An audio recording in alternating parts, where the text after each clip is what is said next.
Welcome to Coffee Time again, exposing the truth. Dale at the microphone. Sponsored this time by SanJuanBuffaloGout.com Art Gallery or Artist Shop. Wonderful place, check it out. The show that shows how history is repeating itself. I go back into the past to show what happened and what is happening now.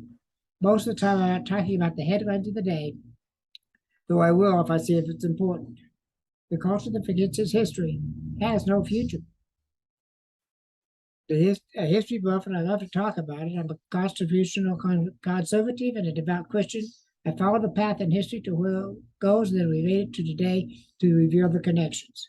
We're going back to the Greeks and the Egyptians and even further, and as early as 2010. So grab your coffee, chair, and listen to the show.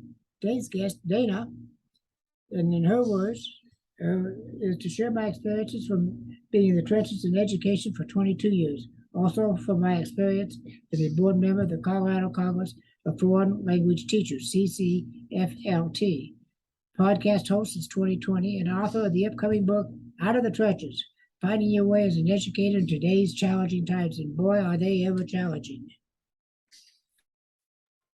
What I've been hearing over the years, last couple of years about what's been going on. So how long have you been out of teaching? So I haven't been a classroom teacher since 2018.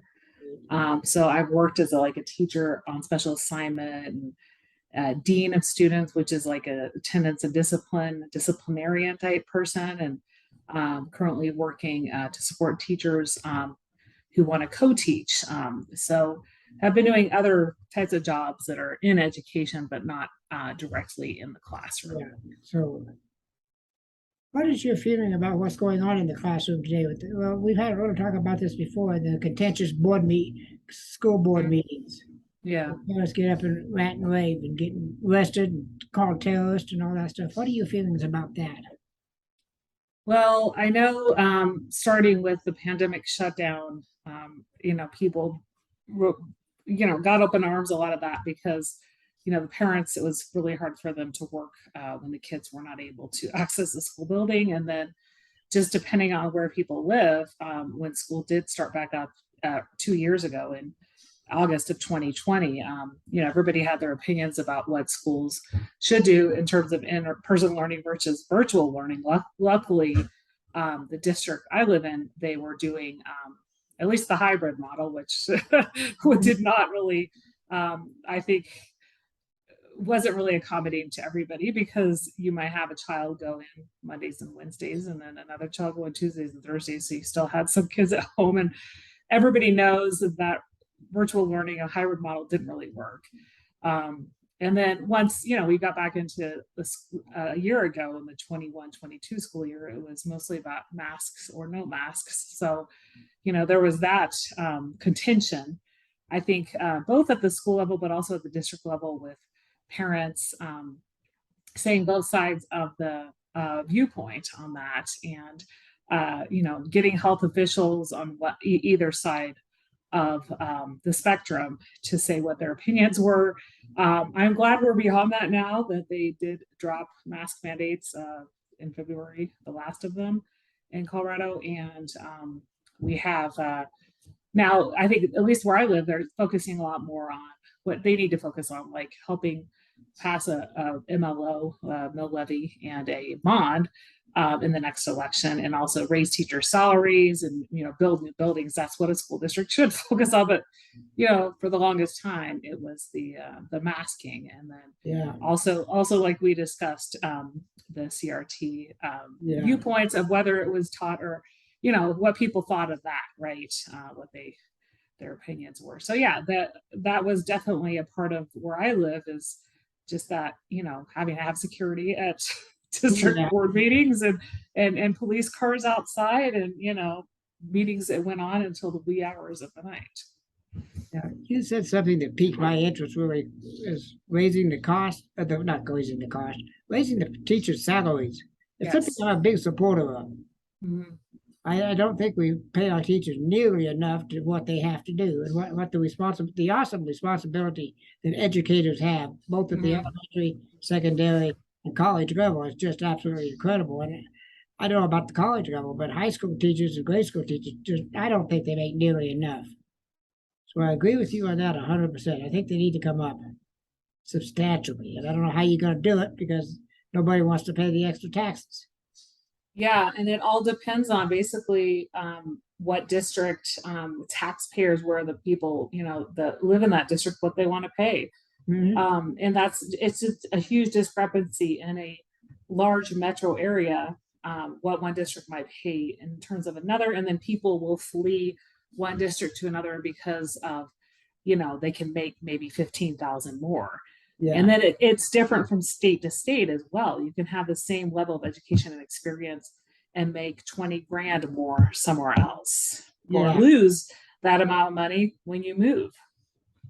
Yeah, I understand that. That each district has its own rules and regulations, its own taxing base. And, it also depends. If you're in a high affluent area, you're going to have a bigger tax base.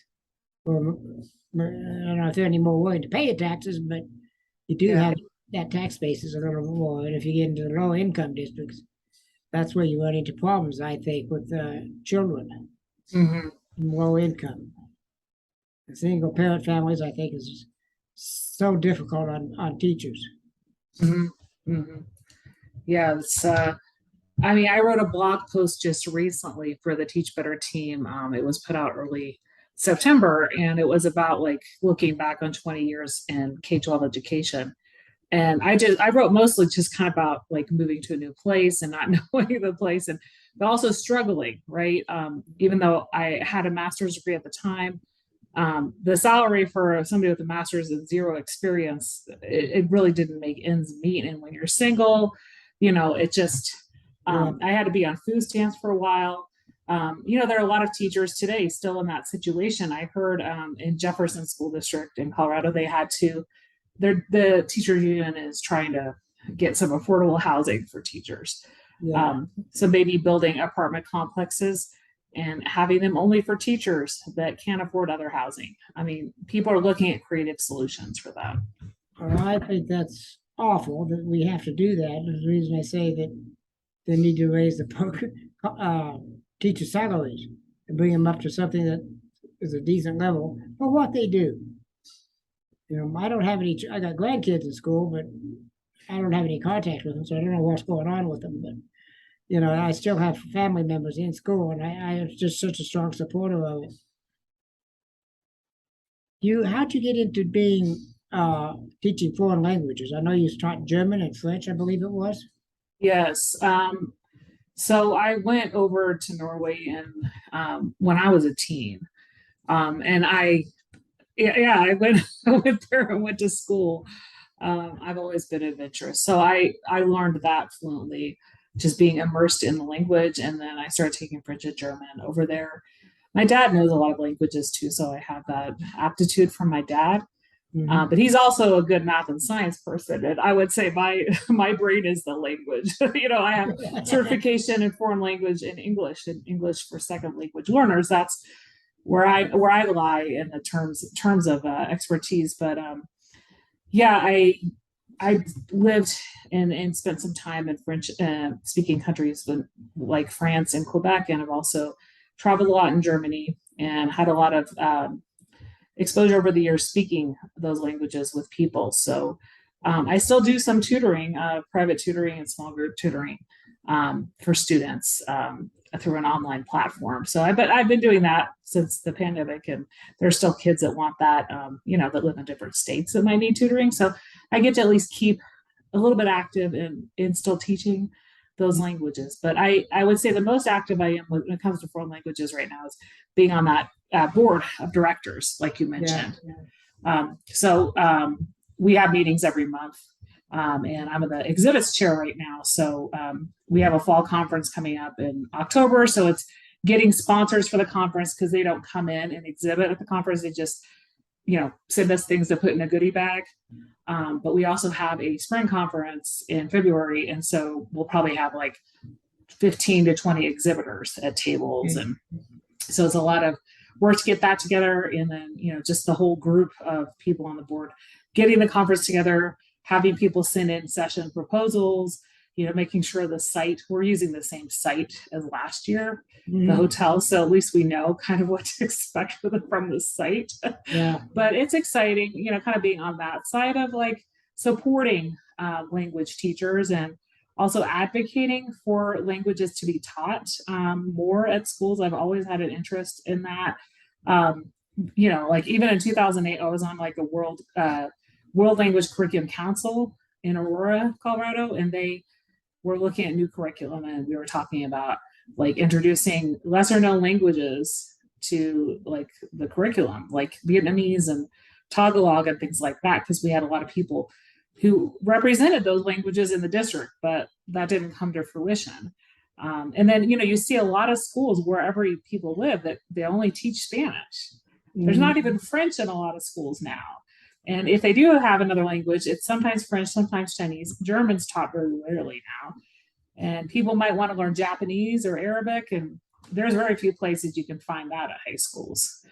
So I think it's over the 20 years I've been in Colorado, I don't think the outlook for like getting more languages in schools has improved at all. If nothing, it's gone down, and not enough funding from the state, or just people really wanting to like keep that pipeline going. Because also when you go to the college level, some colleges are cutting their program.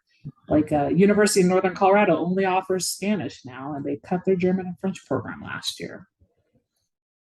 To me, I have a real problem with some of the school curriculum anyway. Mm-hmm. I'm a strong believer in college education. Yeah. But for some people, other people don't need it. They need, career class teaching. What do they call them? I can't remember. But things like when I was in high school, many decades ago, we had shop. We still had shop in class. We still had home economics, where they taught us typing. Mm-hmm. Miserably, but we had those skill trainings as well as a core curriculum of history and science, and they, to my understanding, they're not teaching as much of that anymore. That core history and science. Is that what's reasonably going on? Or am I off base here?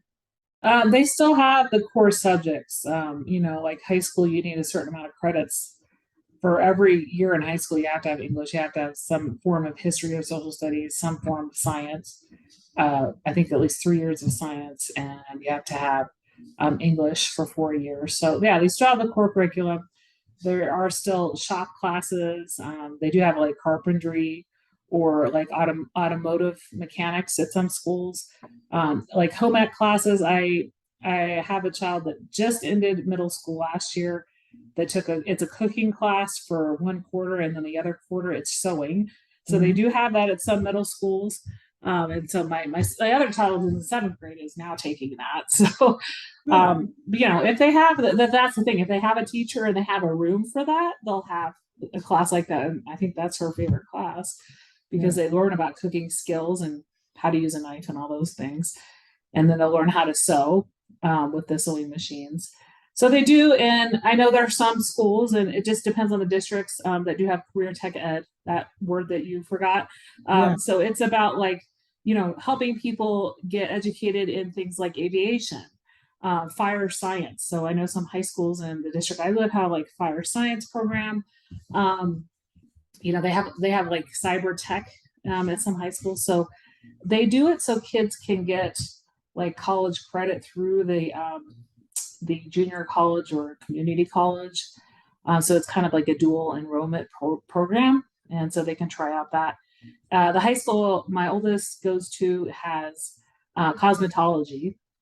So kids can get certified in, hairdressing and things like that. So I think if you're in a bigger city and, at a large high school, they have things like that. But I mean, if we're talking about rural areas, they probably only have the core subjects. Yeah, I'm encouraged to hear you say that they've got these things going on now, because like me, I didn't go to college until I was in my 60s. Yeah. And I only took like three semesters. And I moved back to Colorado and then we continued it because there's no use in it. Yeah. Can't use it because I'm getting a degree I can't use. And that's the thing. Like when I was finished with high school, I remember some people that I knew went to college and study things they never used either, or just didn't end up working with that. So I'm hoping kids now, since college has gotten so much more expensive, that they are, kind of weighing their options and looking into, is there a career path that's not the 4 year college? Right. Or going on a gap year. I really support going on a gap year, whether it's working in the Peace Corps, doing like is traveling Europe and working as a nanny. Even I've known kids that did that when I was in college. So things where kids can like get to know themselves better and what they like, and they might totally change their mind during that gap year as to what they want to study. So. Oh, okay. That sounds interesting. Wasn't sure. There's just some people that college isn't for. Yeah, that's true. That gap year sounds interesting because they can go to Europe or some other overseas country. And it exposes them to a lot more different cultures and different languages and different foods and all kinds of wonderful things that they can learn. And you're right, they will learn a lot about themselves that way. Yeah.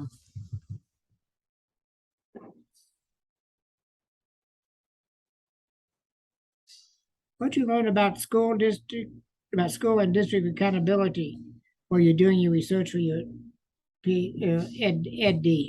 Yeah. So in Colorado, we have the Colorado Measure of Academic Success called the CMAS. And sometimes it's frowned upon. I mean, I've been here for 20 years and it's gone through different names. So it's this standardized test that all students must take from third grade through 10th grade every March. And there's been different names for the past 20 years. So it all started with the No Child Left Behind Act. And so they still, tested. They even did, well, they didn't test in 2020 when the schools were shut down, but they did test it in 2021. And so that shows the state basically where the kids in the district lie in terms of math and reading and literacy, like how well they can read and how well they can write. For some grades, they also test science. So what I did for the research was look at 3 middle schools in the district I live in and how many students participated in the testing because these schools had a high level of parent opt-out. So I looked at between 2014 and 2019, how many parents were opting their kids out and also how that affected what you would call the district accreditation rating. So districts can be rated 95% participation, or they can be rated, proficient, but not meeting that 95% participation rating. Or they can be rated, like they're on watch status. There's different colors, right? There's yellow for watch status. There's orange for, they're kind of coming out of turnaround, and the turnaround schools will be labeled red. So this district was labeled as proficient, but not meeting the 95% participation rating. So the middle schools I looked at, I interviewed parents, I interviewed some teachers to figure out like how the school themselves informed their stakeholders about the test. So coming from an educator viewpoint where, as I said, even educators don't always have like the best like attitude towards this test because it's like something you have to give every spring, right? But how do educators like prepare the kids for the test and also help them understand like what it's being used for, right? So I got information from teachers on that and from the principal. Like at one school, he had like an information night for parents during their open house about this, and he was able to bring up the participation rate from the worst middle school in the district to the best participating and performing middle school in the district in 1 year. And that was out of, I think, 9 middle schools. And then there was also talking to parents, like if you opted your kid out, why, and some of it was like, my kid had test anxiety, or I don't see, I don't see the point in taking these tests. It's a waste of time, those type of things. And then some parents who might have changed their mind over the course of a couple of years, maybe they weren't opting their kid out the next year. And so it was really interesting to figure out that out. And so it wasn't a dissertation I wrote, it was more of a professional development course for district teachers, and also one for parents, in how like you could use these things that these schools did basically in informing your students and your parents about the reasons for testing. Not saying you have to take the test, because that's the school frowns upon, not the school, but the state. The state doesn't want the school or the district to say, you have to take the test, we're going to give you a shiny red bike. That's like incentivizing, right? You're not supposed to do that. I know some schools and districts do that, but the places I researched were like, okay, we're just informing, like we're giving reasons why, why we're using the data on the test, but we're not saying like, okay, show up and get, an iPad. You can win an iPad, right? So, but yeah, so it was interesting, and not really much has changed in terms of standardized testing after the pandemic shutdown. They were saying, oh, we're going to do something new. We're not going to do that anymore. We're going to learn from our mistakes, but we're kind of back to the same old. And right now at my current job, I'm going through some trainings on just assessment of kids in terms of English language learners. So, you have to assess kids that are, have to be placed in English language learner services as well. So whether it's state testing for all kids that happens in March, or English language learner testing, there's always standardized testing, and it's a federal or a state mandate all the time. So it's just something like a must do, right, to get that data on students.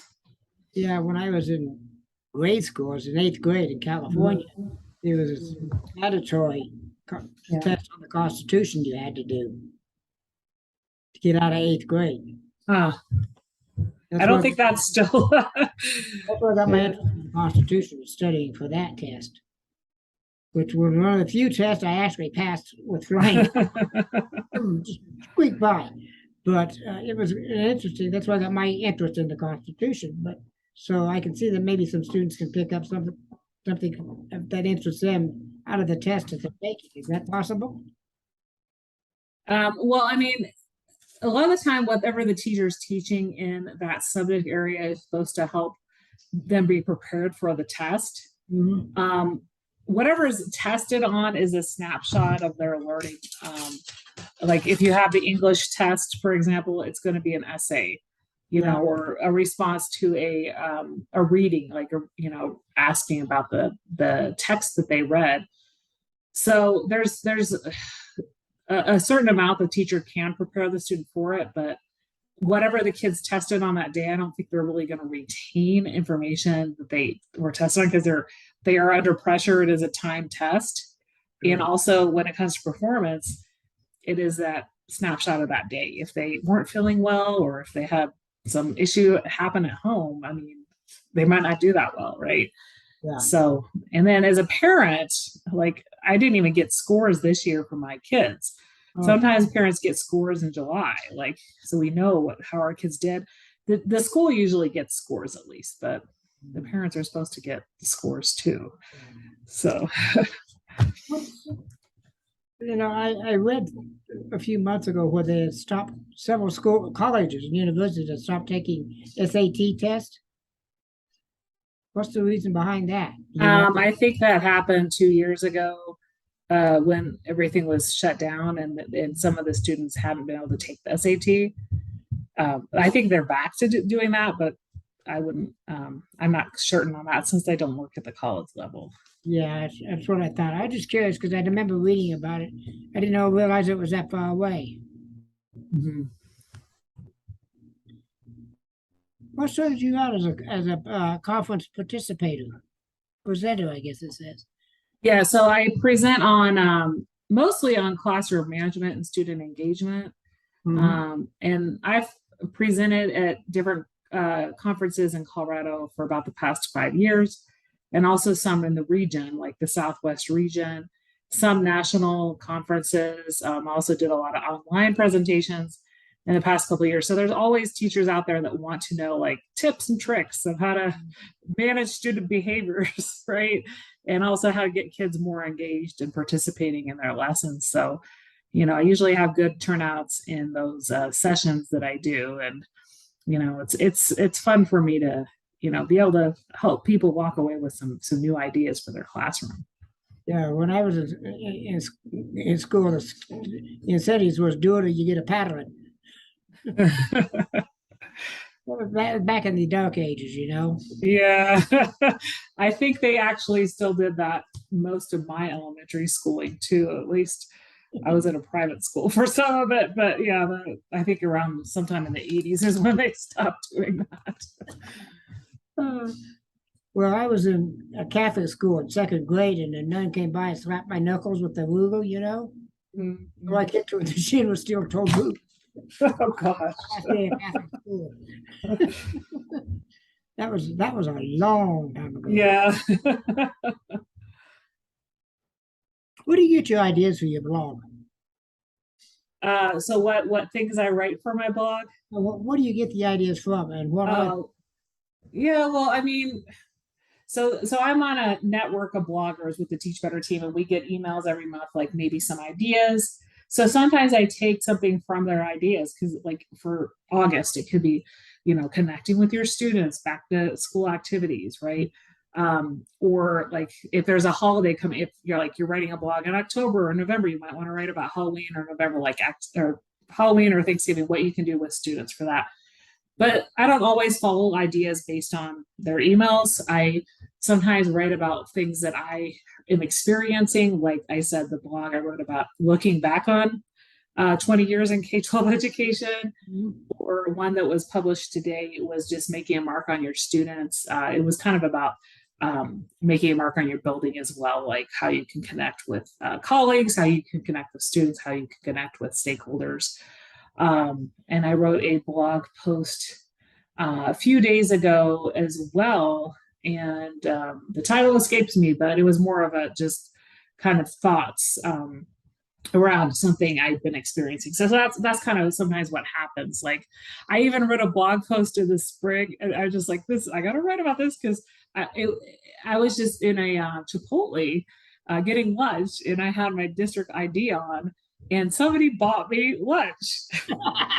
And I was like, gosh, I don't know if it was because they saw that I was a school employee, or that they just felt like passing on to the next person in line. But I kind of wrote about that, like, oh yeah, just those random acts of kindness, and how like sometimes as educators, you don't, because you're doing so much for everybody, you don't feel like, you don't often get like rewards, right? Like Teacher Appreciation Week, it's been better in the past couple of years, but for many years during Teacher Appreciation Week, all I get was a Hershey Kiss in my mailbox. Well, that's wonderful that somebody would do that for you. I think that's great. Yeah. I mean, I do it a lot for veterans. When I see somebody like I go to Waffle House with my sister quite a bit, and there's I see veterans in there, or I see service members in there, and I'll buy them a cup of coffee or their meal. Yeah. But for the same reason, just because they deserve it. More people ought to do that. Pay it forward to the teachers, because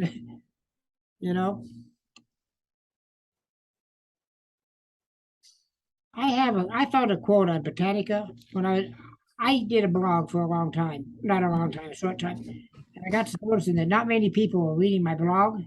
Mm-hmm. I said, well, why don't we try podcasting? And that's where that came from for me.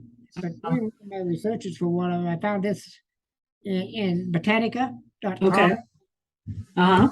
The philosophy of the classroom in one generation will be the philosophy of the government in the next. How do you feel about that? Well, I mean, that is kind of like what's happening when we form the minds of students today, right? But one thing I think also is like we're preparing students today for a future we don't know what it's going to be like, and also for careers that don't exist at the moment. Right. So, like, we can't predict what's going to happen in 10 years in terms of like politics, government or some career paths, or, SpaceX, for example, like, who's going to get to Mars? Like, that's something that I've thought about a lot recently. Like, will it be NASA or SpaceX or another country? Right? So just those types of things. But I think, yeah, it's, I think it also depends on like the region or state you live in as well. Like, you have people of different opinions coming from different areas, but coming together with a common goal, I think, was something that we've kind of been struggling with as a nation for several years. I hear you on them.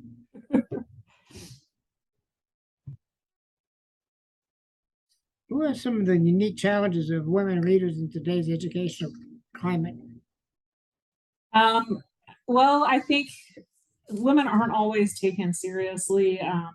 When you're thinking about like school leadership, a lot of the time it's and just kind of stereotyping. There's that white male, mid 40s to mid 60s is usually the principal, right?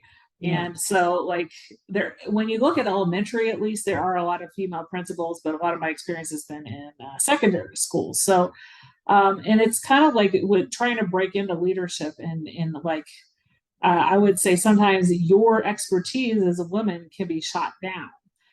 Your, things that you are good at, right? Because they might have a preferred candidate in mind who fits a different box, right? So that's something I've experienced sometimes. Like, I don't necessarily fit their box yet, I have these things to offer. So, and then women who are in leadership, I think they might not be taken seriously in terms of maybe if they're going to like district meetings with other leaders, their opinions might not always be heard. And I think that's something that's just happened, it's happened for many decades, but it also just depends on who's also the superintendent. I mean, there are some districts that have a female superintendent. So the women principals might be, more likely to have their voices heard if they have female leadership at the top. Right. And I was just looking at a district recently that I was surprised to see, though they have a male superintendent, a white male superintendent, they had an all-female board of education. And that's rare. For 7 board members to be all female. I think that's marvelous myself. Yeah. I personally, over the years that I was working for a living, instead of enjoying it, Yeah. I always preferred women employers. They just seem to have a different slant on things that really fit in with who I am. Yeah. Yeah, last 2 jobs I held before I retired were all female employers. Mm-hmm. Really learned a lot from them. So I think that's a good idea to get more and more women into the leadership areas. Yeah, that leadership pipeline, I think, is so crucial, and helping. I mean, that's something I blogged on as well, like helping teachers go into roles that could be like teacher leadership, like department chairs or subject area leads, but also taking on extra responsibilities, whether it's be coaching or working in the board of directors for a teacher organization like I'm in. We have a few people on that organization. We're about 14 people, and 2 of them are within their first 3 years of teaching. So I think that's great that we have some new teachers on there. And then people get that experience, right? And whether or not they want to be a principal or do something more than just teach later on in life, at least they're experiencing something that stretches them beyond the classroom. Okay. And you are a leader too if you're in the classroom, right? You're leading your group of students. Well, you teachers play such an important role in our culture, not just here in the United States, but all over. Because they are educating our young, and they're our future leaders, and they're the future of the country. Mm-hmm. And I don't think you need to treat them with kid gloves, but I don't think you need to be harsh about it either. Yeah. You can disagree with somebody and not be disagreeable about it. I know that. Yep. Tell me about your book. It's coming out, and you said in October, I believe. Yes. So it is in the editing process.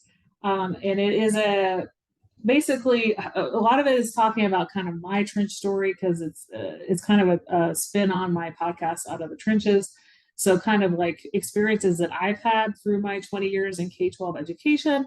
Some of the stories of just kind of difficulties and just kind of either in terms of job changes or breaking into school leadership, and even like issues maybe with colleagues or parents. But also it talks about like finding your why. I think whether we're talking to educators or people in other fields, a lot of people are, trying to find their why. So if you're in education, your why should have to do with like educating the minds of children and, being passionate about that. And people's why can change, throughout their career. And I think a lot of people, kind of a side note on that, there are a lot of people who decided in the past couple of years also to leave education. We did have a mass exodus a lot of the time because of the struggles during remote teaching, but your why can change, and your why might be to, move on to a different career choice or to move on to a different site, because there are people that stay at the same school and they're not happy. So I talk a lot about that. And then I also highlight some of the people I've had on my podcast and their stories and reflect on those. So it should be out, as I said, in October. So I'm excited, and I know a lot of people who've written several books after their first book. So there might be another one in me, but it's been over a year now, process since I got the contract to write it. So, hopefully if I write another one, it won't be quite as long a process, but yeah, it's exciting. So we'll see when it's out. Alexis, I hope you have a big seller on your hands there. What's your definition of being in the educational trenches? Well, it's a period of time where there's a lack of support for you in your particular situation, right?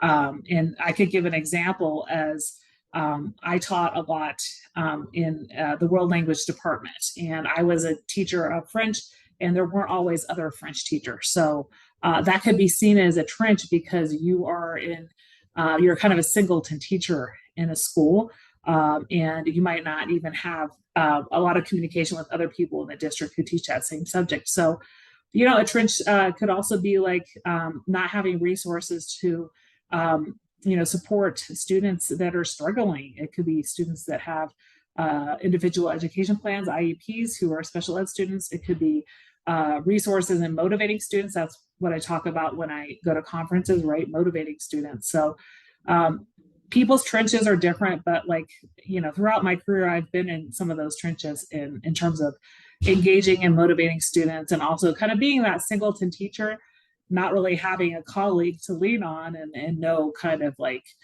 where to go for support. So yeah, it looks different for everybody. And that's a question I ask everybody on my podcast. Tell me about a time when you were in the trenches and managed to crawl out. And, there's a lot of them there, right? So some of them are personal, most of them are professional stories, but all those people have learned from that situation and become more resilient. Well, yeah. How do you motivate a student? Well, it just depends on what the challenge is, right? I think the first thing is building relationships with the student, getting to know them, and letting them know that you're going to work with them throughout whatever challenges they may have. When I taught French, a lot of the time was just that blockage students would have, like, I don't understand this word, and breaking it down for them. And sometimes it helps to explain it in English, like the grammar and all that. I know there's a lot of foreign language teachers that only use the foreign language they're teaching. So, when you're at a lower level for the beginners, it is helpful to explain some of those things in English. But I think really building relationships with students is the first step in motivating your students, and then looking at if they're getting disengaged, maybe it's how you present your lessons, and maybe it's a lot of time too much teacher talk. That's a lot of times teachers have to look at are they talking, are they lecturing, or are they actually having the students engage? Is it student-centered rather than teacher-centered? Yeah. That's what it is in counseling. It's client-centered, teacher-directed. Yeah, you should be the sage on the stage, But you need to, when you're giving the information, you can be the sage on the stage when you're presenting new information, but that should only be like 20-25% of the time. The rest of the time, you need to be the guide on the side. Right. I can understand that quite well. It's like I say, it's very similar to that part of it is anyway. I actually enjoy my life as a counselor. I see myself somewhat as an educator, not anyone near your level. What has been your experience of the value of networking with other educators on social media? Well, I mean, I'd say since I launched my podcast, there's been a lot more people I've gotten connected with. And I've also been in a mastermind group, which is for people in school leadership and or consultants who just talk every week about a book that we read over a period of a month or so. And then we have somebody on the hot seat and they'll talk about an issue in their job, and get some advice. But, I think reaching out to people that aren't necessarily at your school site will help, right? If you trust the people that you work with in your team, you can always get support from them. But I think really in the past couple of years, there's been an explosion in just those networks of people who want to get resources, right? Whether it's through listening to educational podcasts, whether it's through reading those blogs, whether it's through going to webinars, because there's always a lot of free webinars out there for educators. And if you're a member of an organization, they're free. And then just talking to people and, exchanging ideas and conversation on something like this, like a podcast, or just having like there's things called Twitter chats, and I'm on Twitter, but I don't go on Twitter chats, but they've been doing those for several years where people will just join. It could be a Sunday at 6:30 p.m. and it could be a topic, a hashtag, edutech or something, right? And then people will just join to talk about educational technology. The only time I go to Twitter is when I'm advertising one of my shows. Yeah. Largely the same with Facebook too. I used to spend a lot, but I don't anymore. Where did you learn the languages you speak? So when I went to Europe as a teenager, I started picking those up pretty quickly. Yeah. And then I studied them throughout the rest of high school and in college. Got like equivalent of a major during my bachelor's degree in Norwegian, French, and German. All right. So you just teach French and German. You don't teach any of the other languages? I do teach Norwegian. Actually, there are kids online, and I'm actually doing that after the podcast today. I have a small group class, so that I have an individual tutoring class. So I do that like a couple times a week. I do have kids. There are kids in the U.S. that want to learn Norwegian, and it's all online because there's not many people where I live. But I've also been teaching somebody who was in college. He's now graduated, but he lives in Colorado, but about an hour away. So I've been tutoring him online for several years. But yeah, it's fun because like those are lesser taught languages, and people, they can usually find me online if they want to learn Norwegian. So on a couple of different sites. So. But yeah, it's an easy language to learn, in my opinion, especially if you know another language. But it's not very much different than English.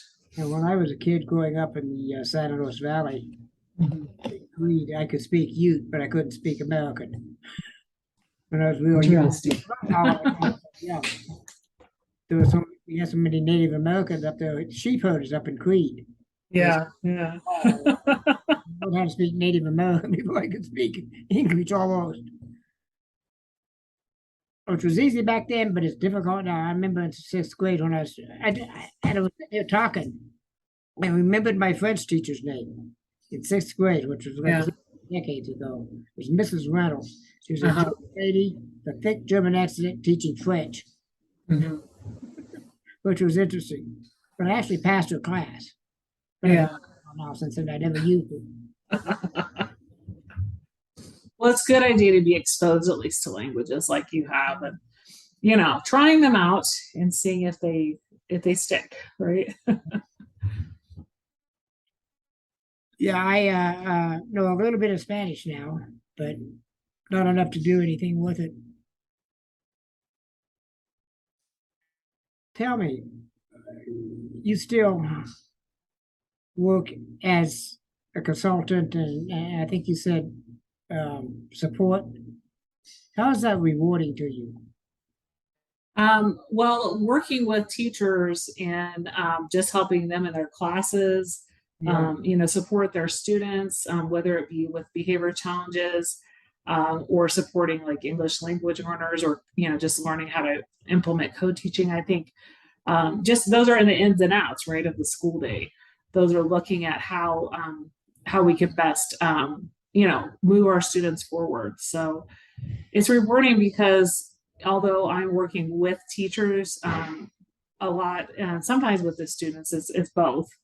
If you're just a classroom teacher, it's just with the students, but you're kind of showing your skills or using your skills in helping move the school forward that way. And then kind of looking at the micro picture of the school building and how that affects the district. So, but yeah, it's there's always challenges.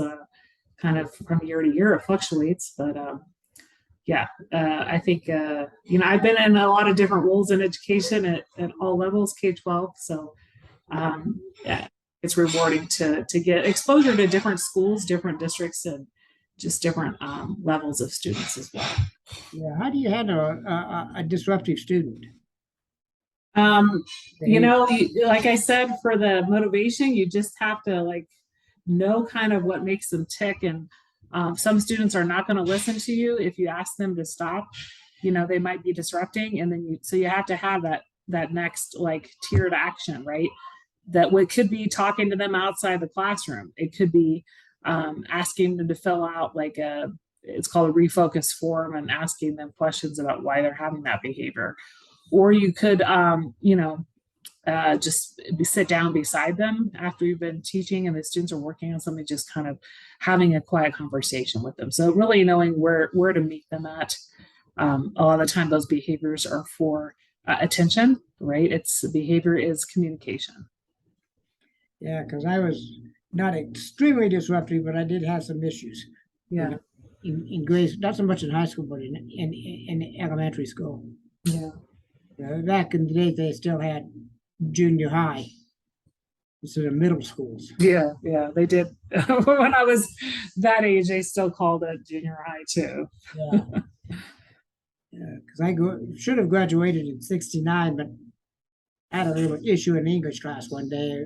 Me and a bottle of vodka got separated, and the Oh teacher no. didn't meet in the classroom. To go to the superintendent's office. I went out the back door and never went back. Oh But gosh. yeah, I did it a few months later in the military. Yeah. To be honest.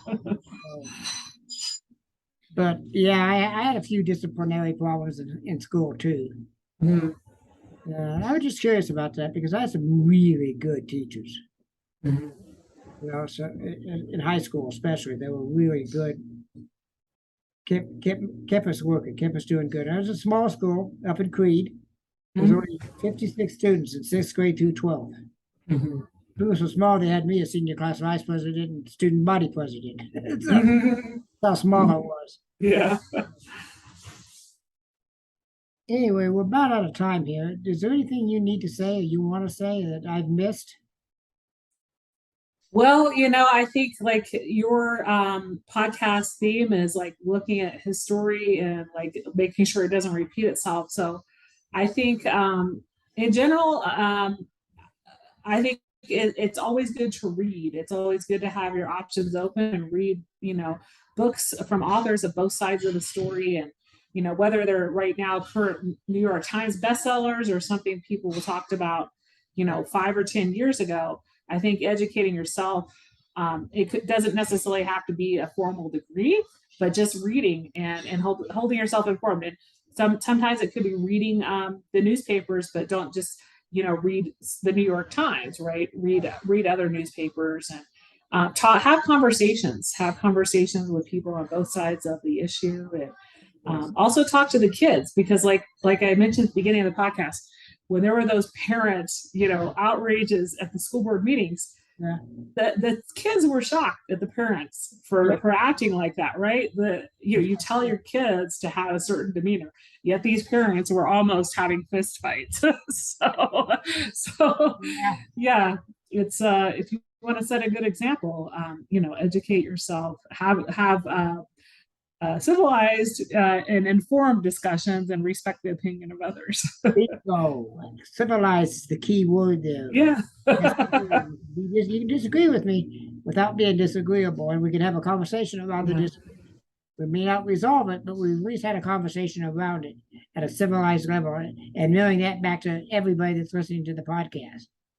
There are several Yeah. young listeners who in high school, not high school, but early college, and Yeah. my age. So, but Dana, I thank you so very much for being here. You've been an inspiration and a joy. I've really enjoyed your stories, and your humor has been fantastic, and your education. You show yourself to be a true educator because I could pick that up from you from the way you were talking and what you were saying. And I'm sure my listeners are going to enjoy it. This will go live, be published. Let's see, today's what, the 7th. It's going to be probably a week before I get it totally edited. Mm-hmm. But I'll send you a letter through Podmatch saying when it's going to go live for sure. Because I'm not real sure. I did one earlier this afternoon before this is my second day. Mm-hmm. So, and I've got several to do. So I got to get them all done and ready to go. But again, thank you so very much for being on the show. It's been a pleasure meeting you. Enjoy your life. Have a good time. And somebody's sneaking in the back door. Yeah. Well, thank you so much for having me on as well. It was a pleasure getting to know you. Yes, thank you. Enjoy life. Get ready. It's going to snow. Bye-bye. Bye bye.